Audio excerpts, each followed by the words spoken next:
Vigorous flow past the 200. Keith Ballard's got a kick. Now Valley of Dreams are starting to knuckle on. Doom's running a race. Factory Warrior can't win. It's Vigorous flow though, with 80 to go. He's got 2 in front. Valley of Dreams tries hard, but Vigorous flow wins the cup. Beats Valley of Dreams, Photo third. Maybe Doom in front of Factory Warrior. Then Barrichello, and last of all was Albert the Rocket.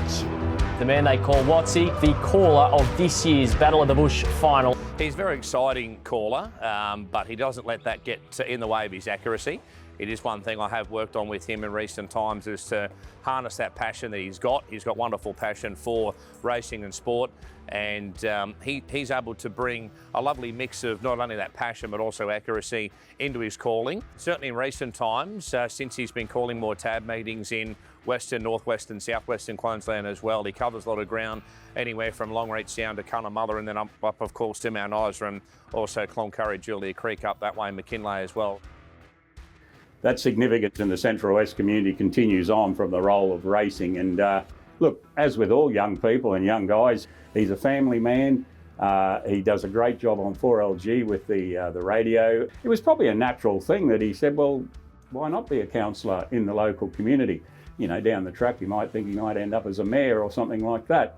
But it's just one of those great development stories that someone with their maturity, they've grown with it, they've grown in the role, and they produce the goods. This call from Cloncurry a few years ago went pretty viral. Let's take a listen of how the final stages played out. It's still Wicked Wiki. Splasher, Invincible Jet's not there yet. Splasher's up on the outside. Have a look at Cochrane Lake on the inside. Wicked Wiki, Wiki! Wiki wins! Getting this call on Saturday, not because of that reason, but I had a couple of fellow race callers tap me on the shoulder and say they loved my enthusiasm and excitement, but just to work on a few things to get a bit more of a balanced finish to the race. He's a good learner. He's willing to listen, and also he's not afraid of criticism. He takes it on board, handles it well, and he's always looking for ways to improve his calling and developing as he goes along. As I say, it's been great to see his improvement over a period of time. And he won't be overawed by the occasion coming up at Eagle Farm. He'll be keen to get there. He'll be more excited than nervous. And as I say, I'm just so thrilled for him and can't wait to hear him in action on the day.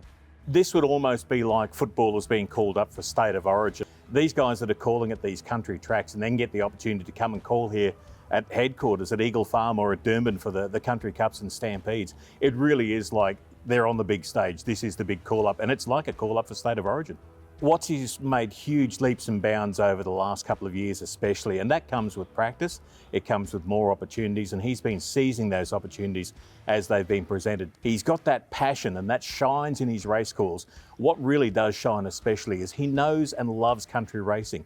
So when he's out there in the bush, out calling at some of these country tracks, he knows the people that are winning the races and how much it means to him, and that comes out in his calls, and I'm sure it will Saturday in the Battle of the Bush. Here's Stampede Warrior! Oh, the money was spot on! Jamie Baker's off for the prize. Fields are red. That was a big win. Wicked Wiki! Dan Ballard gave the punch past the post. Massive thrill for him, career highlights, and as I say, only would have kicked off calling 10, 12 years ago in outback Queensland. So to see his growth from the grass-fed picnic meetings and then through the other meetings in Western Queensland around the Longreach and Barcaldine area, and now for him to get an opportunity in town, once in a lifetime. I know he's been looking forward to it for a while, and I can't wait to hear his call.